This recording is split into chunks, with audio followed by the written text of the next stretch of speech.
Bueno, acá estoy de vuelta. Vamos a seguir con la lógica del primer panel del evento. Vamos a seguir hablando sobre temas que atraviesan a toda la industria. Hace un ratito hablábamos de infraestructura.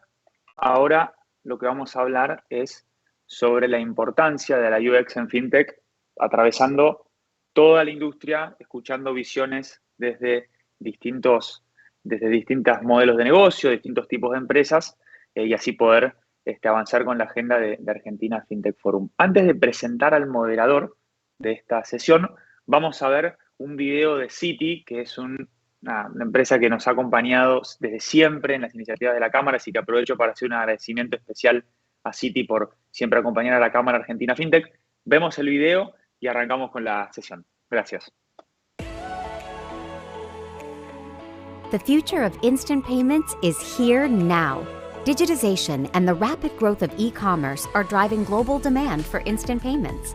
And Citi is leading the industry with innovative instant payments and digital wallet solutions. Leveraging the strength of its global network, with access to more than 250 clearing systems and over 140 cross-border payment currencies, Citi can deliver end-to-end digital payment solutions with optimized transparency, efficiency, and speed. Enrique Román, conocido como Quique, para aquellos que lo conocemos hace algún tiempo, es consultor independiente y es experto hace varios años, en todo lo referido a experiencia del cliente. Y además, me permito decir, es profesor de un montón de iniciativas que la Cámara tiene con universidades en temas de posgrado, grado, y distintas iniciativas, a veces no con universidades, sino también con instituciones académicas que la Cámara, digamos, tiene digamos, que la Cámara coordina iniciativas. Siempre le invitamos a Enrique a participar, a ser profesor, así que sé que este panel está en buenas manos. Quique, ¿cómo estás? ¿Todo bien? Muy bien, gracias, Marian. Bueno, muchísimas gracias por la invitación, por la introducción. Espectacular. O sea, tenemos un panel Avanti, de entonces, lujo. tenemos un panelazo y yo voy a estar aquí escuchando con atención. Avanti nomás. Excelente. Buenísimo, gracias, Marian. Bueno, bienvenidos a todos. Muchas gracias por estar, por conectarse. Siempre que se habla de UX, especialmente en los últimos años, se piensa en un montón de cosas, ¿no? Hace un tiempo se pensaba que UX era hacer que una app o una plataforma sea linda, sea bonita, y cuando en realidad es muchísimo más. UX, y considerando UX también el UI y el UX Writing, tiene que hacer que nuestra plataforma, que nuestra solución, que nuestra app sirva.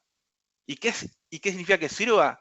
Que sea simple, que sea fácil de usar, que les lleve a nuestros usuarios cada vez menos tiempo utilizarla, que los ayudemos a que no cometan errores, a que los vayamos guiando en ese paso a paso para lograr lo que quieran hacer con nuestra aplicación, con nuestra plataforma, con nuestra solución. Y eso obviamente genera una buena experiencia, con lo cual UX y CX o Customer Experience están íntimamente ligados. Y el gran desafío es cómo hacemos para, desde una pantalla, sin necesariamente intervención humana, le sacamos una sonrisa a nuestros usuarios. ¿Cómo hacemos para que quieran seguir utilizando y transaccionando con nuestras plataformas? Y UX, especialmente en el campo de FinTech, en nuestro campo, es también impulsar la inclusión financiera. ¿Cómo hacemos para acercar conceptos que inicialmente pueden parecer complejos a la mayor cantidad de personas en el mundo? ¿Y cómo hacemos visualmente para acercar todo el mundo financiero exactamente a todo el mundo. Se habla mucho de democratizar las finanzas como uno de los grandes leitmotiv o misiones dentro del mundo fintech, y UX es crítico en eso. Así que, sin mucho más, le voy a dar paso al panel y me gustaría, para empezar a hablar, que nos cuenten, bueno, cómo cada uno de ustedes van trabajando el UX en sus plataformas, en sus soluciones, cuál es el foco, dónde se concentran al momento de justamente pensar el UX para sus soluciones. Les pido que cada uno se vaya presentando, así los vamos conociendo y nos van contando. Male, ¿querés comenzar? Por favor. Ahí arranco todo. Bueno, soy Male, hace bastantes años que trabajo en la industria fintech. Justo ahora estoy en la transición, pero mi último trabajo fue estar a cargo del equipo de producto, marketing y CX en Banza. Así que bueno, un poco lo que vos hablabas de esta conjunción que tiene que ocurrir en los equipos me parece esencial, y creo que es hoy, digamos, la parte más importante de hacer una buena UX en una industria, digamos, tan masiva y también que tiene tanto todavía por aprender en cuanto a la inclusión financiera. Si quieren que se presente el resto del equipo y después hablamos un poquito más sobre eso. Genial. Vicky.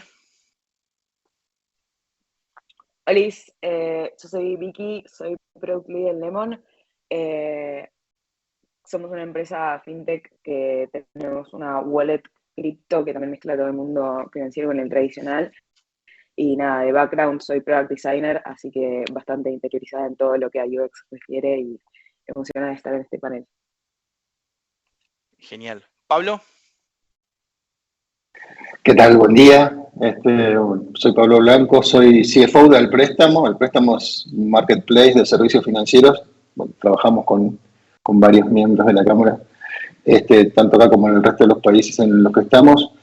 Y bueno, un poco la idea era poder también contarles desde la perspectiva financiera cómo impacta la UX dentro de lo que es el negocio como cosa más global, tanto en lo que hace a decisiones de inversión, como también cómo impactan en los ingresos o en el revenue posterior generado a partir de eso, ¿no? Es decir, con todo lo que eso implica.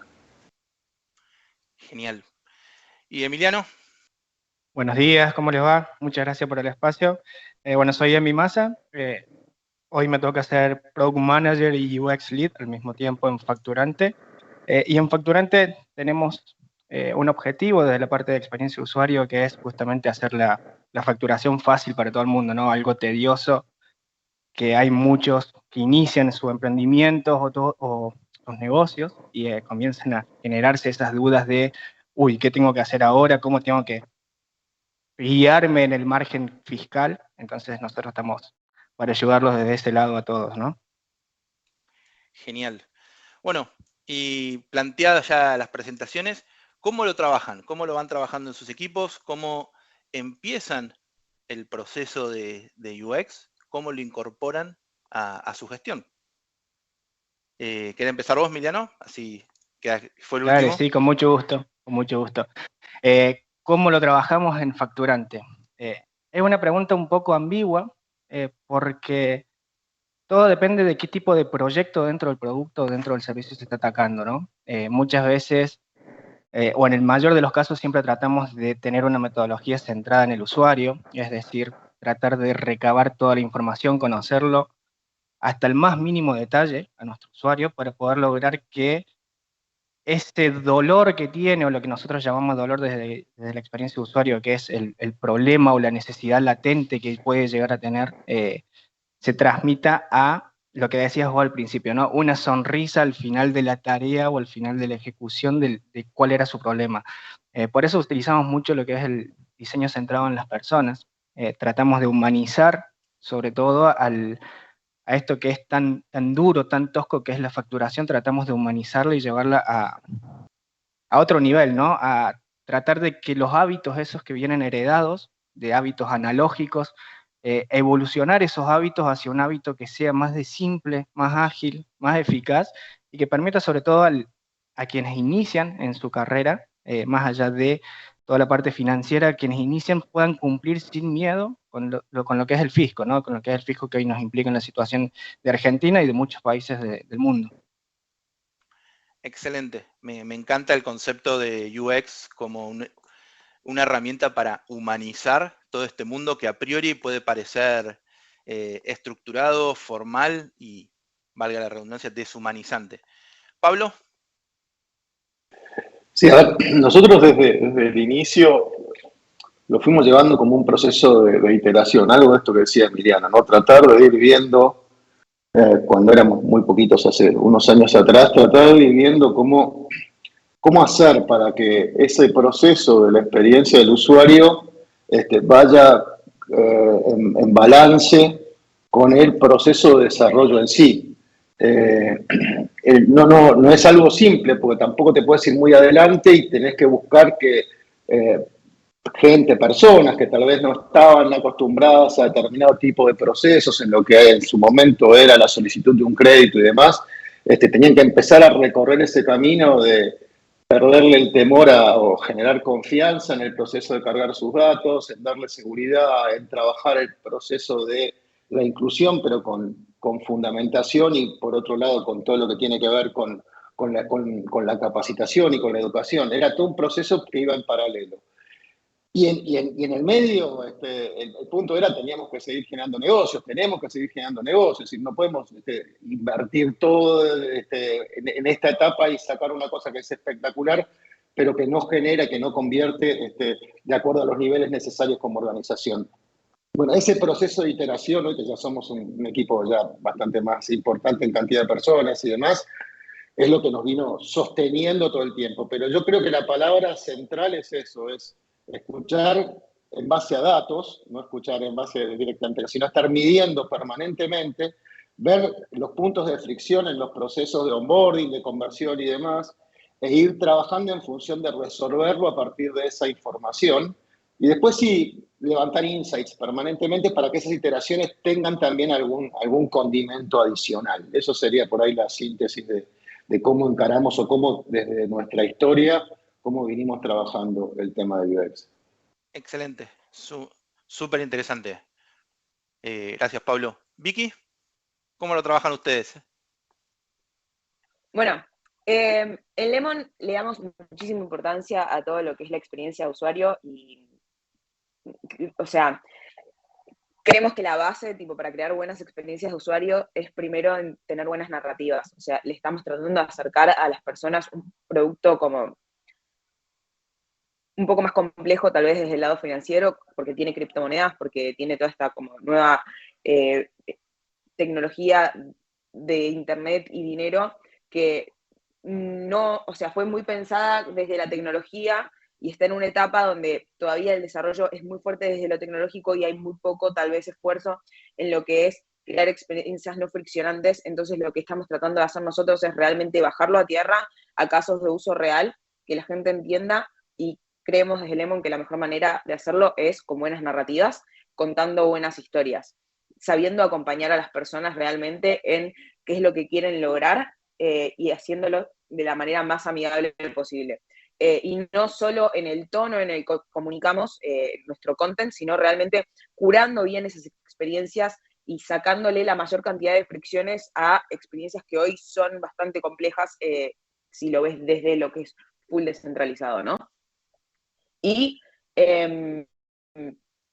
bien como comentaban anteriormente, además de que le damos muchísimo foco a todo lo que son métricas dentro de la app, tanto métricas de eventos como métricas de negocio, escuchamos muchísimo a la comunidad y es algo que realmente es como nuestro norte, escuchar a las personas de nuestra comunidad y no es solamente hacer entrevistas de usuario o cosas más formales. Tenemos, por ejemplo, una comunidad de Telegram donde hay más de 20.000 personas y somos miembros activos de esa comunidad, escuchamos a las personas, les hacemos preguntas. Entro por lo menos 3 veces por semana y chateo con la gente de la comunidad y les pregunto, che, muchachos, ¿qué tienen ganas de ver? ¿Cuáles son los problemas que tienen hoy en la aplicación? Y eso también abre una puerta muy grande a que las mismas personas de la comunidad ya vienen y te dicen directamente, che, vi que sacaron esto, estaría bueno que tal vez lo reformulen de esta manera, o che, me pareció un poco friccionante para esto, o a mi novia le pasó tal cosa, y abrir esa puerta de comunicación a los usuarios creo que es clave, es realmente súper importante, y no siempre está tan abierta esa puerta, ¿no? Como para que el feedback de las personas que usan tu producto todos los días realmente tipo, pueda llegar y realmente lo podamos tomar para meterlo, ¿no? En el loop y seguir iterando nuestros productos.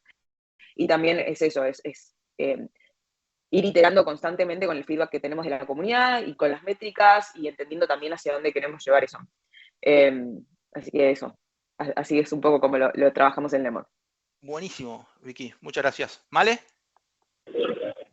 Bueno, yo creo que un poco escuchándolos a todos, obvio que coincido con cada uno, pero también creo que cada fintech tiene un poco su norte, y si bien la experiencia de usuario puede tener pilares comunes para todos, creo que también depende mucho del producto y depende mucho de dónde vamos. Nosotros mucho enfocarnos en no solamente quién es nuestro usuario, sino a quién queremos llegar, quién va a ser nuestro posible usuario, y a medida que vamos incorporando productos, volvernos a repreguntar y entender cómo mercea, digamos, cada tipo de usuario. Creo que en la industria fintech y aparte, cuando hablamos de UX, todavía falta mucho en cuanto a inclusión, obviamente, y si bien trabajamos mucho en entender cómo hablarle, qué decirle, cómo acompañarlo en cada uno de los procesos, cómo ir enseñando, hay productos más complejos que otros, por ejemplo, cripto es un producto más complejo, mercado de capitales también, por ahí hay otros que usar una tarjeta es algo que por ahí esté más,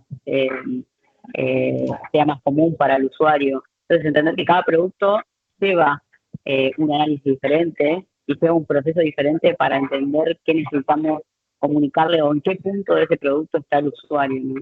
Entonces, nos enfocamos mucho en eso, que cada producto tenga su lógica, entender qué es lo que quiere hacer el usuario con ese producto, escucharlo, o sea, estar todo el tiempo recibiendo feedback de los usuarios, de nosotros mismos, tratar de trabajar mucho internamente con diferentes equipos. Por ahí la visión, lo explicaba Pablo recién, la visión desde finanzas está buenísima y complementa mucho porque tiene que ver con el negocio, o la visión de Customer Experience, o la visión de marketing.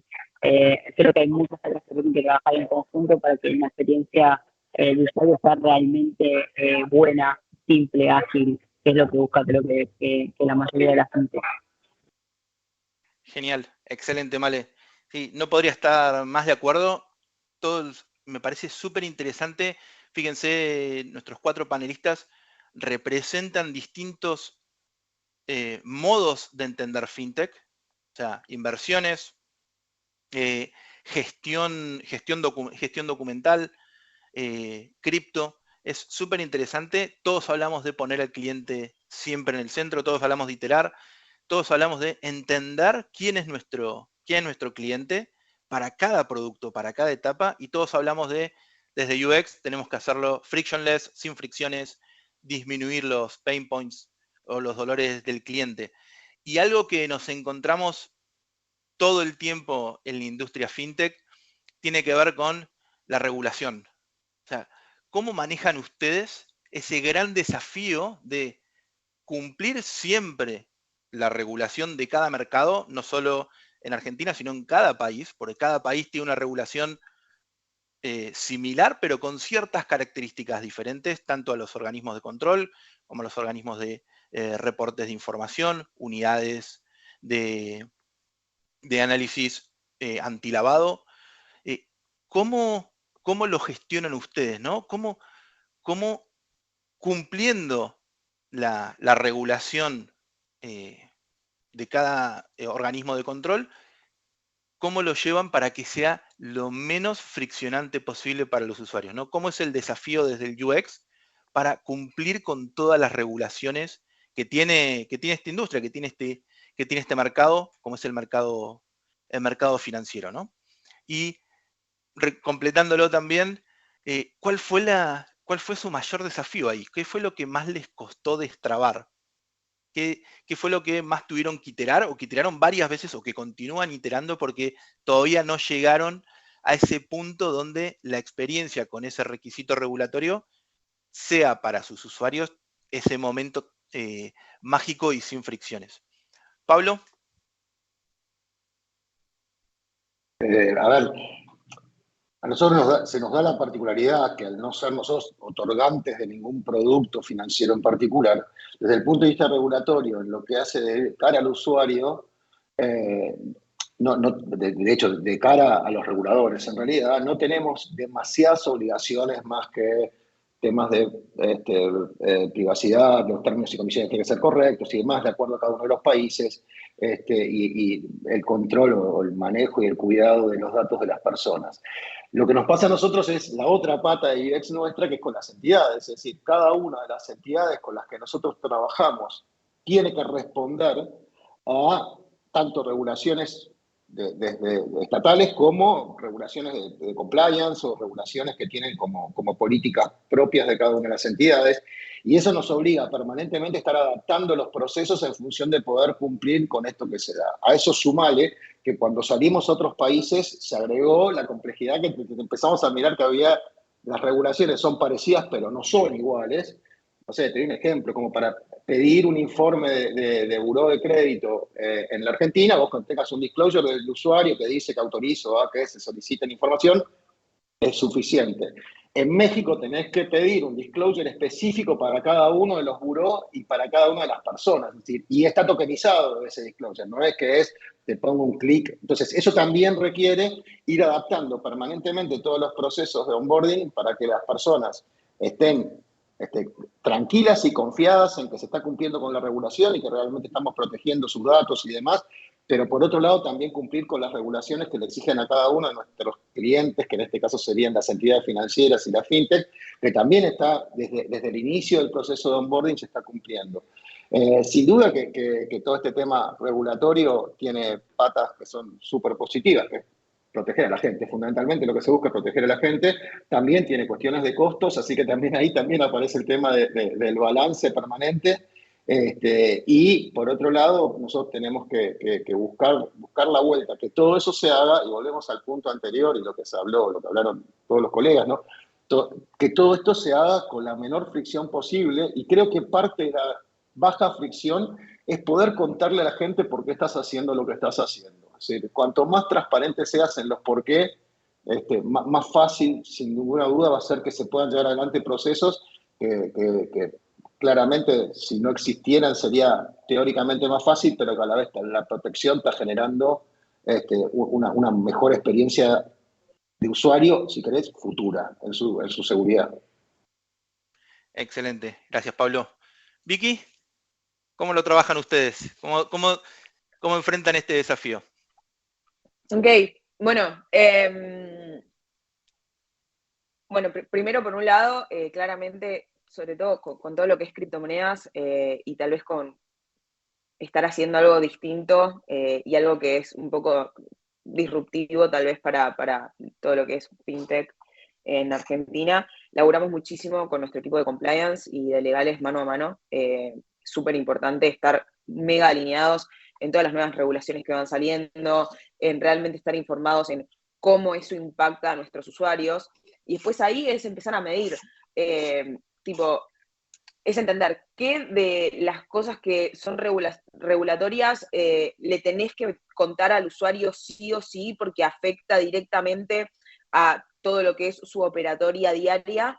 Entonces, tal vez tomas la decisión en ese caso de informarlo vía la aplicación, pero en caso de que sean regulaciones tal vez que no afecten tanto en la actividad diaria, pero de todas formas tengan que saberlo, elegís otro canal de comunicación, como por ejemplo lo que son los newsletters, las redes sociales, y obviamente todo en los términos y condiciones. Lo que vas haciendo es midiendo qué es lo que necesitas comunicarle al usuario de manera inmediata porque afecta al funcionamiento de la plataforma en la que está, y después qué es lo que le podés contar por otro canal, siempre obviamente comunicándolo, ¿no? Así que creo que es eso. Después, también en mi experiencia personal, ya trabajando varios años en fintech y no solo en cripto, sino en banca también, es algo normal, tipo, las regulaciones van cambiando, se van adaptando, va avanzando un montón, sobre todo en materia tecnológica y en las nuevas adaptaciones que se van haciendo, así que creo que todos los que trabajamos en finanzas ya sabemos cómo es, entonces nada, te vas adaptando y creo que cada vez es hasta más fácil también comunicarle a los usuarios porque nada, tenemos un montón de herramientas desde lo que es el UX y el writing para poder tipo desgranar bien estos mensajes y que lleguen bien a destino. Excelente, gracias Vicky. ¿Vale? ¿Cómo lo trabajan ustedes? Iba a ser más políticamente incorrecta. Iba a decir que nos peleamos un poco con legales y con compliance. Creo que es como una negociación constante.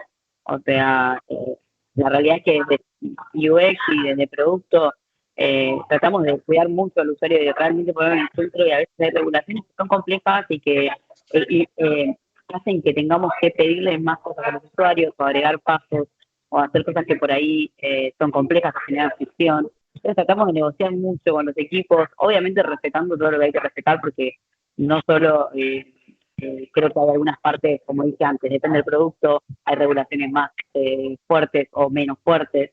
En el caso de los productos que nosotros trabajábamos, la verdad que era bastante complejo, un onboarding muy largo, y eso genera realmente mucha fricción con el usuario. Es tratar de negociar, automatizar lo máximo posible, o sea, tratar de darle al usuario los menos pasos posibles, entendiendo que tenemos regulaciones que cumplir y que obviamente en todos los países son muy distintas, son muy complejas y que todavía falta mucho también de los organismos que regulan acompañar a las fintechs. O sea, creo que hoy eso también creo que es un gran desafío a futuro, seguir acompañándonos a que hagamos que el usuario realmente se pueda incluir financieramente y tratemos de darle la mejor experiencia posible. Genial, súper claro. Emiliano. Un poco ahí, trayendo lo que contaba Pablo, Vicky y Male, creo que hay dos palabras que se podría responder a esta pregunta que decís de cómo manejar todas las reglamentaciones, todas esas trabas que tenemos, y creo que uno es automatización, y la otra, por sobre todo, es la transparencia hacia el usuario. Es decir, generar la empatía suficiente para que el usuario comience a entender, y si no lo entiende poco a poco, puede sonar mal, pero empezar a educarlo para que se empiece a sentir confiado de todo lo que le estás diciendo. En nuestro caso, en Facturante, como hacemos facturas, tenemos reglamentaciones prácticamente, no digo todos los días, pero semana de por medio tenemos una nueva reglamentación que tenemos que andar ajustando, tenemos que andar comunicando, tenemos que ver si comunicamos o no comunicamos, qué comunicamos, cómo lo comunicamos, a cuánto de nuestros usuarios les afecta, a cuánto de nuestros usuarios no le debería importar. Entonces creo que la palabra, sobre todo transparencia, es lo más importante. En caso particular de Facturante, la traba mayor está en un pequeño gran paso que tiene que hacer nuestro usuario en el onboarding, que es la delegación contra el fisco. En el caso de Argentina es la FIP. Y es donde nosotros tenemos más fricciones. La estamos trabajando constantemente. Creemos que estamos trabajando en una automatización que creemos que va a ser una solución que va a permitir que los leads que no convierten, por eso que son muy grandes, es un porcentaje muy grande, logren convertir en el producto, pero creo que la transparencia, la empatía y sobre todo esto de estar dándole confianza al usuario mediante la educación o la inclusión es lo primordial en este aspecto, ¿no? Genial, excelente. Y me pareció súper interesante y como una forma de ir llevándonos hacia esta tercera pregunta que les quería plantear es, hablamos de trabajar. La primera pregunta, hace un ratito hablábamos de entender los datos, trabajar con todos los equipos, entender con el área de Customer Experience, recolectar datos. Ahora, en esta última, veíamos de hablar con la gente de Compliance, que nos podemos llevar mejor o peor, podemos golpearnos, siempre figurativamente, explicar, no podemos poner los 400 líneas, mandamos un link, no mandamos un link, ponemos un botón que sí, el slider de acepto o no acepto, lo pongo del lado de no acepto, lo pongo del lado de acepto, lo pongo vertical, lo pongo horizontal, lo pongo en rojo, lo pongo en verde. Hay todas esas discusiones que se van dando y lo que me hace pensar es, bueno, cuando ustedes tienen que construir algo nuevo, cuando desde la plataforma, desde la solución, desde la app en la que están trabajando, definen o deciden generar una nueva funcionalidad, un nuevo feature, un nuevo módulo, o rediseñarlo por la razón que sea. ¿Cómo el área de UX, el área de diseño, está involucrado? ¿Aparecen al final? ¿Aparecen en el medio? ¿Lo trabajan de manera integrada? ¿Cómo se integran ustedes a sus propias empresas con el área de UX? Y si nos pueden a todos compartir dentro de este panel, bueno, ¿qué es lo nuevo que se viene, ¿no? ¿Cómo algún ejemplo donde ustedes hayan trabajado mano a mano con los equipos de desarrollo, con el equipo comercial, con el equipo de negocio, para mostrar con algún ejemplo concreto cómo el UX es crítico dentro de todo el desarrollo de una solución fintech? Vicky, no sé si querés empezar tú. Sí, claro que sí. Bueno, a ver, dado que mi background de product designer me tira un montón, más allá de que ahora esté como full en product development, cuando arrancamos con el team de Lemon, realmente tipo siempre se le dio mucho foco a todo lo que era la experiencia de usuario. Cuando yo entré, tipo, ya estaba como este mindset de tipo, en su momento, como lo que decíamos era comprar cripto en 3 pasos, ¿no? Como que esto de la usabilidad era súper importante. Y una vez que empezamos a armar el team y empezamos a crecer, realmente le dimos mucho foco en los procesos a todo lo que es experiencia de usuario. Entonces, cuando arrancamos cualquier tipo de producto nuevo o rediseño, no es que Product Design entra al final, y aclaro acá, nosotros no tenemos como la diferenciación entre UX Designers y UI Designers, tenemos Product Designers porque creemos que también tienen que tener como una pata fuerte de entender el negocio y de ayudar como a la pata de producto, de desarrollo de producto, para crear estos nuevos desarrollos, ¿no? Entonces, lo que hacemos es, desde día 1, cuando arranca una funcionalidad o un rediseño nuevo, nos sentamos en la mesa, producto y product design, a cranear estas nuevas soluciones. Porque, o sea, sumar product design al final es perderte un montón de oportunidades, porque los product designers y los UX designers realmente te ayudan muchísimo a poder entender cómo ir desgranando un flujo particular para que realmente se construya pensado en el usuario, en cómo lo lee el usuario, en qué es la narrativa que vos le estás contando, ¿no? Y tal vez sumar UX al final puede ser perjudicial, te puedes estar perdiendo de cosas. Entonces, lo que tratamos de hacer en Lemon es siempre arrancar nuestros desarrollos con Product Development y Product Design de la mano, tipo, desarrollando el producto en conjunto. Obviamente, Product Design trayendo a la mesa todo lo que entiende sobre usabilidad. Tenemos también un equipo de content que participa de este proceso porque tienen que entender la narrativa desde el principio para poder armar una historia que guíe al usuario a la funcionalidad particular que querés desarrollar, y después producto trayendo a la mesa todo lo que es lo que va conversando con los distintos stakeholders, legales, compliance, comunicaciones, marketing, lo que sea, y las definiciones de producto en sí con las métricas de negocio, bla. Y en Lemon en particular, tratamos de jugar un poquito, ¿no? Cuando pensamos un producto. Y, por ejemplo, ahora estamos por lanzar un intercambio para nuestros Lemis NFTs, que son el primer NFT que vos podés conseguir en Lemon, que es único para cada uno de nuestros usuarios. Un NFT es un token no fungible, y la idea es que cuando vos entras en Lemon, se te genera este NFT que es como tu imagen de perfil que te identifica y es único para vos, y como que tenés tus atributos específicos que no los tiene nadie más. Y ahora estamos haciendo este intercambio donde el approach que tuvimos fue tipo, bueno, ok, listo, le tenemos que enseñar a nuestra comunidad qué son los NFTs, lo intentamos hacer en la primera iteración de este producto. Bueno, ¿cómo les enseñamos a intercambiarlos? ¿Cómo les enseñamos cómo funcionan los intercambios? Pero cómo lo hacemos de una manera que realmente los quiera enganchar a querer hacerlo. ya sabíamos que las personas de nuestra comunidad lo querían poder intercambiar porque es uno de los feedbacks que más recibimos después del lanzamiento de la colección de Lemon Nation, de estos NFTs. Entonces empezamos a decir, ok, bueno, listo, ¿qué experiencias ya conocemos, ¿no? De intercambios. Y empezaron a surgir cosas como, ¿qué pasa si hacemos un Tinder de Lemis? Y esto fue algo que trajo uno de los chicos, y nosotros no desestimamos nada, o sea, nos reímos de un Tinder de Lemis, pero sí, o sea, re puede funcionar un Tinder de Lemis. A lo que yo digo, no, che, chicos, ¿qué pasa si usamos algo como la experiencia, por ejemplo, de el Counter-Strike, que es un videojuego que tiene como un marketplace donde vos podés ofrecer algo para un intercambio con otra persona, entonces le podés intercambiar un ítem a una persona. Y ahí viene el product designer y me dice, no, wait, pará, ¿qué pasa si usamos, por ejemplo, la modalidad de intercambio que tiene Pokémon?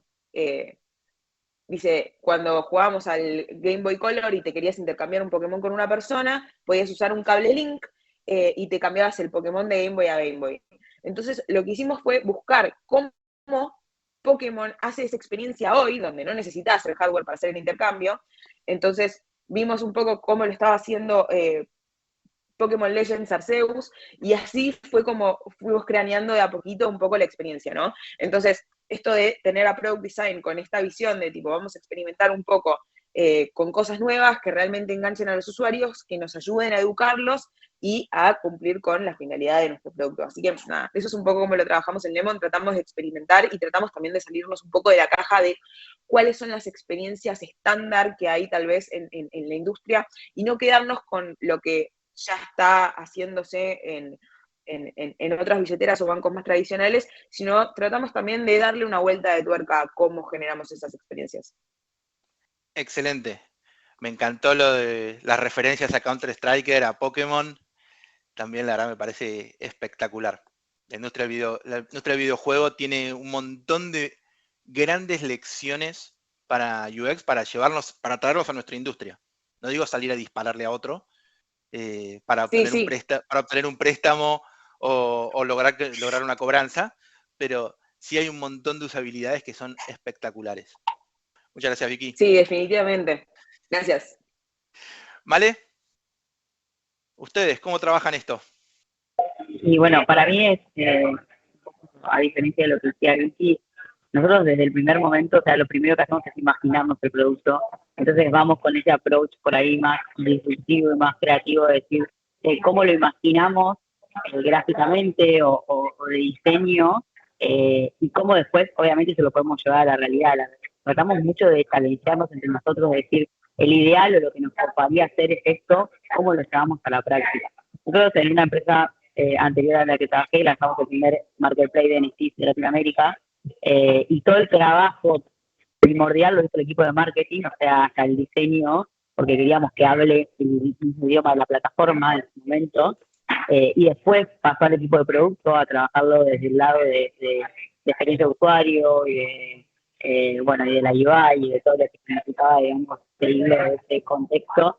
Y fue muy divertido ver cómo el equipo de marketing se imaginaba ciertas cosas que eran megas imposibles después de llevar a cabo, y cómo nos sentábamos en una mesa y resolvíamos y pimponeábamos y terminábamos haciendo cosas que por ahí en otro contexto no nos hubiéramos planteado desde el área de UX, porque es verdad que desde el área de UX es tipo, hay un poco una ABC con muchas cosas, porque el usuario está acostumbrado a hacer ciertas cosas o a hacer ciertos pasos. Entonces, a nosotros nos es muy importante challengearnos o ser disruptivos, ser creativos en lo que estamos haciendo. Por eso tratamos de trabajar primero en cómo nos imaginamos el ideal de nuestro producto, el que queremos presentarle al usuario, y cómo después hacemos que todas las otras áreas mergeen, digamos, con esa idea por ahí, que está llevada a un level mucho más alto que lo que podríamos haber imaginado desde otra área, ¿no? Con todos los impedimentos que puede haber, ¿no? O sea, esto incluye no solamente a UX, incluye a legales, incluye a finanzas. Tratamos de que en realidad, o sea, un poco volemos demasiado y después bajemos a tierra o tratemos de challengear a los otros equipos a que nos acompañen con ese proceso disruptivo. Creo que es la clave para hacer algo diferente en la industria. A mí me gusta mucho trabajar del lado de la disrupción y la creatividad, ya sea con el equipo de marketing de producto o de CX. Entonces me parece que la clave es challengearnos entre nosotros los equipos para hacer un producto que realmente esté bueno, sea divertido para la gente, sea una experiencia increíble también, y a la vez siga acompañando a esto de incluir o de enseñar cosas, ¿no? O sea, porque creo que los targets hoy son tan amplios o buscamos que cualquier tipo de usuario pueda acceder a nuestras plataformas, que tenemos que hablar muchos idiomas y hacer muchas cosas que por ahí de generaciones en generaciones son distintas, ¿no? Así que nosotros le trabajamos un poco así. Genial, excelente, Male. Emiliano, ¿cómo lo trabajan ustedes? En Facturante históricamente, pero desde hace un año y medio, empezamos a apostar mucho a crear una comunidad, ¿no?, dentro de la misma empresa.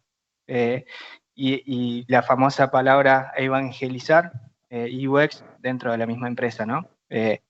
Con eso logramos no solo que la madurez de la empresa, que nosotros nos autodiagnosticamos la madurez, tenemos un diagnóstico hecho, sabemos en qué nivel de madurez está. Hay un nivel de madurez que alguna vez lo escribió Jacob Nielsen, uno de los padres de UX, y lo dejó asentado como el nivel de madurez dentro de una empresa. Nosotros nos hicimos ese diagnóstico, fuimos muy reales, crudos y sobre todo muy críticos hacia nosotros mismos. Y a partir de ese momento se comenzó a generar una especie de comunidad donde todas las áreas empezaron a comprender cuál era el real significado de UX. Y creo que ahí hubo un punto de quiebre en el que el área de diseño dejó de hacer lo que vos comentaste al principio, las pantallas bonitas, y pasó más a lo que comentaba Vicky y Male, a generar oportunidades, a ser, alguna vez escuché esta analogía, cazadores de necesidades de nuestros usuarios, en los que empezamos a participar desde el principio, desde traer nosotros la necesidad a la mesa, o agarrar otra necesidad que traía otra área, por ejemplo la de soporte, que es la que está todo el día en el ida y vuelta con nuestros usuarios, y empezar a trabajarlos desde ese momento. Y no solo desde ahí, porque después ahí nosotros tenemos un feedback continuo dentro de la plataforma, es decir, siempre, y traigo la analogía también, dato mata relato, que para ver qué funcionalidad está funcionando y qué funcionalidad deberíamos empezar a al menos idear, al menos tener en la mesa, meterlo en el roadmap, ver cómo podemos empezar a generar ese negocio, que decía Vicky recién que los product designers tienen una parte muy fuerte de negocio, y eso es muy importante que todo diseñador de experiencia de usuario lo tenga, porque empieza a conocer cómo es el ciclo de vida entero del producto, ¿no? Y sobre todo, entender que detrás del ciclo de vida del producto hay un ciclo de vida del negocio.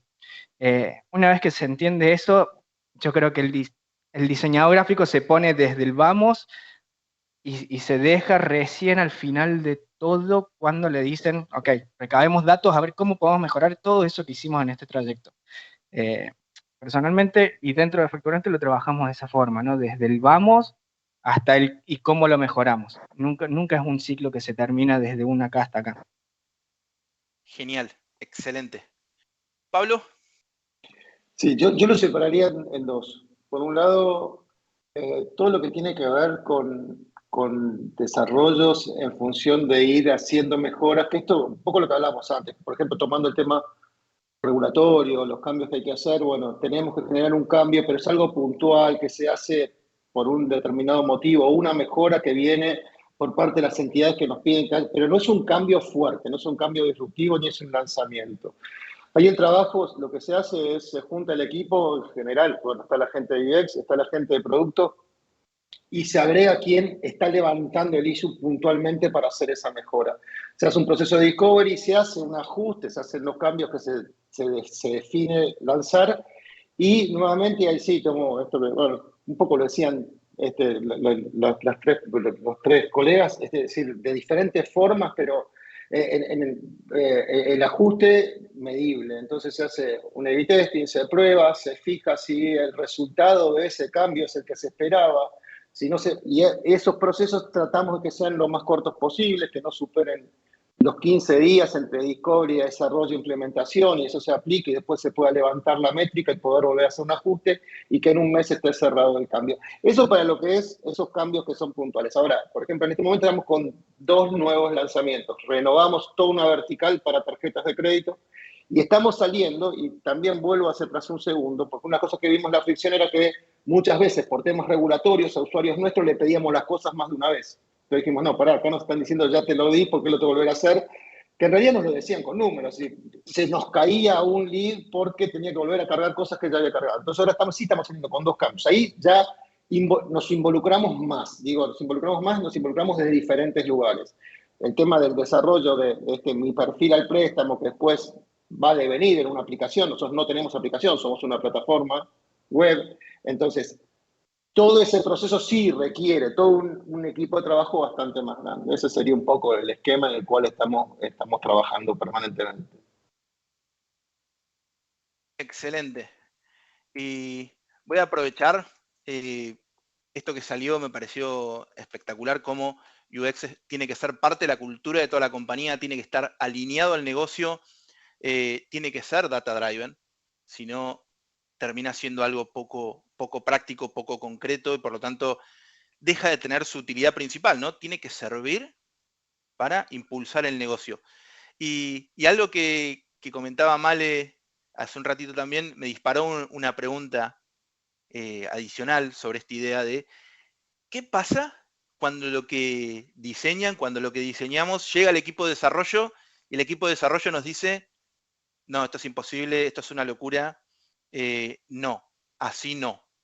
Incluso muchos de ustedes, seguramente los que nos están escuchando y ustedes el panel también, deben haber visto miles de memes donde aparece esta batalla entre el diseño y los desarrolladores. En una empresa con la que estuve trabajando había incluso un hashtag que al responsable de desarrollo le mandaban, que era entregar a los ingenieros directamente, diciendo que diseñen lo que les pedimos, por favor, porque este es el foco. ¿Cómo lo llevan ustedes? ¿Qué hacen? ¿Cómo gestionan esa tensión, esa iteración válida también, ¿no? Que incluso por ahí, por más que los hayamos incorporado al equipo de desarrollo al momento de diseñar y crear esta funcionalidad o rediseñarla, ¿qué pasa cuando el equipo de desarrollo dice, no, esto no se puede hacer o nos lleva un tiempo excesivo y que va en contra por ahí del ciclo de negocio? ¿Male? ¿Qué hacen ustedes? Nos odian primero. Perdón. Claramente nos odian. Nada, yo tener equipos tan diversos también es muy gracioso cuando ocurre esto, porque primero, yo personalmente creo que nada es imposible. O sea, la realidad es que todo se puede hacer. Creo que la clave nuestra, y que para mí es lo genial que tienen las startups, es poder integrarlos tanto en el proyecto y motivarlos y enseñarles, digamos, que lo que queremos hacer tiene una razón de ser, porque también es eso, o sea, por ahí no es un capricho del CTO o el CMO o el CEO de la compañía, sino es que realmente queremos hacer algo diferencial y poder transmitirles eso a los desarrolladores o a los equipos de IT, me parece que es fundamental para que acompañen al resto de los equipos y al proyecto. La verdad es que, o sea, en los últimos años tuve la fortuna de trabajar con equipos de desarrolladores increíbles, con los cuales entendían un montón del negocio y se involucraban mucho en los proyectos, y eso era bastante más fácil. Y creo que cuando están involucrados realmente, que es un gran desafío de todos los líderes, es imposible, ya no es tan imposible. Y creo que con respecto a los tiempos pasa un poco lo mismo.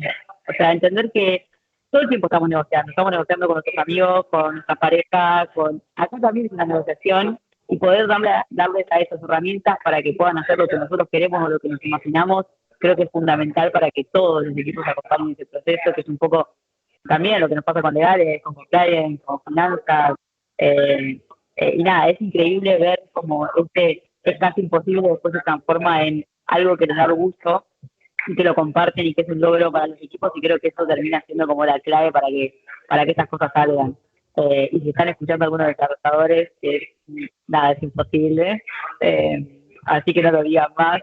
No, y creo que de verdad, o sea, son la clave para que nosotros podamos hacer buenos productos y para que podamos hacer cosas que estén buenas, con lo cual es realmente imprescindible que los hagamos parte y que entiendan los porqués de lo que queremos. Excelente. Gracias, Male. Emi. Un poco lo que decía Male, ¿no? Nada es imposible, y en eso concuerdo con ella 100%, y menos en una interfaz. Bueno, hay algunas cositas que sí, vamos a ser un poco críticos hacia nosotros mismos, pero creo que la cuestión está en, primero, involucrar a todas las áreas desde el momento cero, si bien Male lo decía. El otro punto es entender cuáles son los wins, ¿no? De por qué está hecho así, por qué está de esa forma y no de otra, y sobre todo cuando vienen y te dicen esto es imposible, hacer una pregunta que los puede llegar a dejar sin palabras y que lo tengan que hacer, que es el por qué de las cosas. Nosotros al tener un área de experiencia de usuarios dentro de nuestras empresas, tenemos la particularidad de que tenemos la posibilidad de indagar en muchas cosas y de forma que mucha gente no se lo espera, muchos usuarios o muchos clientes internos, por decirlo de alguna forma, no se le esperan que nos indaguemos por eso, ¿no? Entonces, cuando le empezamos a preguntar el porqué de las cosas, no solo que generamos que se repiensen sus procesos, los procesos de ellos, los procesos del área de experiencia de usuario, los procesos de producto, los procesos de negocio en sí, sino también empezamos como a entender y empatizarnos entre nosotros. Y una vez que logramos eso, va a ser cada vez menos esto de no se puede hacer o es imposible, sino más bien va a ser bueno, ¿cómo lo podemos lograr? Creo que la clave está en generar eso que comentaba al principio, que en Facturante lo estamos logrando, ¿no? Esa comunidad de trabajo en la que cada uno entiende el porqué de las cosas cuando el otro habla y cuando el otro emite o dice algo al respecto, entender el por qué lo está diciendo y de qué forma lo está comentando. Excelente. Gracias, Emi. Y perdón, no deja de ser una negociación al fin y al cabo, ¿no? Te doy esto, pero me das esto. Siempre. Siempre, siempre. ¿Pablo? Te voy a dar vuelta a la pregunta. Sí, en realidad, el tema es que cuando tiremos una idea y sea posible, lo más probable es que la idea sea no lo suficientemente desafiante como para plantearla para el equipo. Es decir, la sensación que tenemos es que permanentemente estamos pidiendo cosas que rompen. Creo que a todos nos pasa lo mismo, tratamos de romper fronteras. Es decir, el ideal ese que planteábamos casi todos con que arrancamos un proyecto, una idea, un cambio, es un ideal que está muy por arriba y que después seguramente tenemos que empezar a ver qué es lo que se puede hacer hoy de ese ideal. Y como la transformación es permanente, lo que hoy me planteo como un ideal, mañana es una mediocridad. ¿Por qué? Porque el mercado creció, porque se desarrolló, porque todo siguió avanzando, porque la tecnología se desarrolló, se abarató, se aumentaron las velocidades, la capacidad de memoria. Todo eso hace que permanentemente esa frontera se te corre. Y creo que el tema está en cómo hacemos para lograr un balance entre la insatisfacción de no poder concretar el ideal el día que se te pone en la cabeza y la satisfacción de concretar, de haber llegado a un paso lo suficientemente rico como para que te permita seguir transitando ese camino de ir corriendo la frontera cada vez más adelante. En la medida que vos lográs que los equipos empiecen a cohesionar atrás de estas dos cosas, sin duda que la negociación que planteaba Male es permanente y es necesaria, pero también es una negociación muy productiva, porque está todo el mundo encaminado, entendiendo lo que me plantea la limitación por ahí del desarrollador al estado del arte actual y al manejo de tecnología que tiene él hoy actualmente, lo que plantea el comercial, que tiene contacto con las entidades y demás, que le están pidiendo cada vez más y que le encantaría tener rocket science y apretar un botón y que salga todo perfecto y la prueba del rate pase a ser 100%. Todo ese engranaje de cosas, cuando todos nos ponemos en el mismo camino, seguimos negociando, seguimos diciendo, nos seguimos enojando cuando nos dicen no se puede y nos seguimos poniendo contentos cuando nos dicen se puede y después automáticamente te repreguntas, che, ¿no se podría haber hecho un poquito más? Entonces ese camino creo que es el camino más interesante que hay a la hora de este proceso de trabajar en equipo. Creo que también el proceso de ruptura de las áreas, los que somos un poquito más grandes, venimos de estructuras muy en silos, ¿no? Yo me acuerdo, armame el requerimiento de sistemas y todo eso que escribía. Hoy ya no es así, y eso también es súper positivo. Tanto la gente de UX, la gente de IT específicamente, la gente de infraestructura, todos los que se involucran en un determinado lanzamiento, un determinado proyecto, hoy están involucrados con el lanzamiento y con el proyecto, no con la tarea que tienen que desarrollar para poder ponerlo en funcionamiento. Entonces el camino es bastante más llano en ese sentido también. Por ahí a veces es más caótico, porque nada, a mí me embola cuando opinan algo de, no, pará, está bien, yo te estoy dando un feedback desde tu lugar también para que vos escuches que se puede hacer la cosa distinto. Genial, súper claro. Te voy a citar, cuando cuando me toque explicar si me aceptan un diseño de entrada, es que no fue realmente disruptivo. Me encantó como, Era poco, como idea. es que era, si te dicen que sí de arranque, es como cuando querés vender un auto, pusiste un precio y te dijeron que sí, podrías haber pedido un poquito más. Sí, me parece genial, Pablo, esa. Vicky, ¿qué hacen ustedes? Bueno, a ver, yo tengo acá algunas opiniones encontradas con algunos. En principio, creo que el tema de que entregarle algo a los desarrolladores y que te odien o que te pongan frenos es algo que, por lo menos en la práctica, como tratamos de evitarlo 100%, primero porque intentamos todos tener un mindset de nada es imposible y todo se puede hacer. Así que eso es como parte clave del mindset que tenemos en Lemon. Nada es imposible. Absolutamente cualquier cosa que podamos hacer, lo podemos hacer. Y esto tipo lo vemos no solo en los productos que hacemos, sino hasta en los objetivos, en los OKRs que nos seteamos. Realmente intentamos muchotear y ese es el mindset que tenemos y es súper productivo. Después, por otro lado, una de las cosas más importantes es, en este panel mucho nos enfocamos tal vez en lo que es el product design, la UX, pero si hablamos de proceso de desarrollo del producto en sí, nunca empezamos, o sea, aislados. Siempre se involucra todo el equipo. Y por lo menos en lo personal y en mi práctica, lo que intentamos hacer mucho es, arrancamos con una idea y ya cuando empezamos a hablar de la idea, en esa conversación está un desarrollador backend, un desarrollador frontend, el product designer y producto.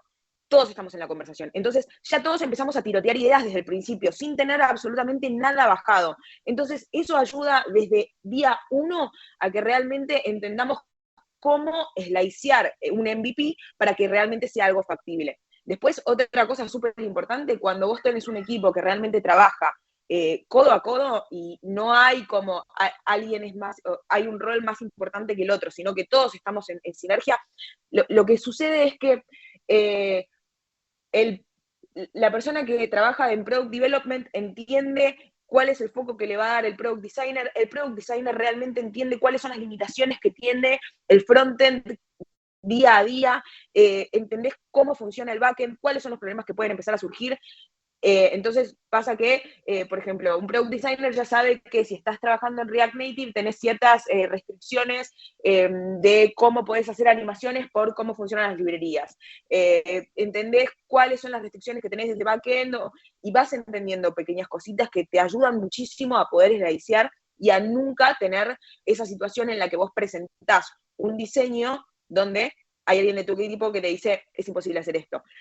Cuando involucras a todos desde el día 1 y todos tienen como una parte fundamental en cómo encarar ese diseño, erradicás ese problema de alguien te odia porque no entiende qué es o porque piensa que no se puede hacer algo en particular. ¿Cómo funciona esto? Así como Product Design y Product Development hace su documento de diseño, el equipo de backend hace su documento de cómo va a ser el diseño del backend y frontend hace su documentación de cómo vamos a hacer esto y lo debatimos entre todos y esa es la mejor manera de realmente evitar cualquier tipo de fricción grande o de trabajo de más, porque es eso, o sea, si vos llegas a un punto en el que vos entregás un diseño y tu equipo te dice, esto es imposible de hacer o no lo podemos hacer, perdiste tiempo. Entonces, esta manera es una manera súper friendly de poder realmente todos estar alineados en qué es lo que estamos haciendo, cómo lo vamos a hacer y no tener que retrabajar de más.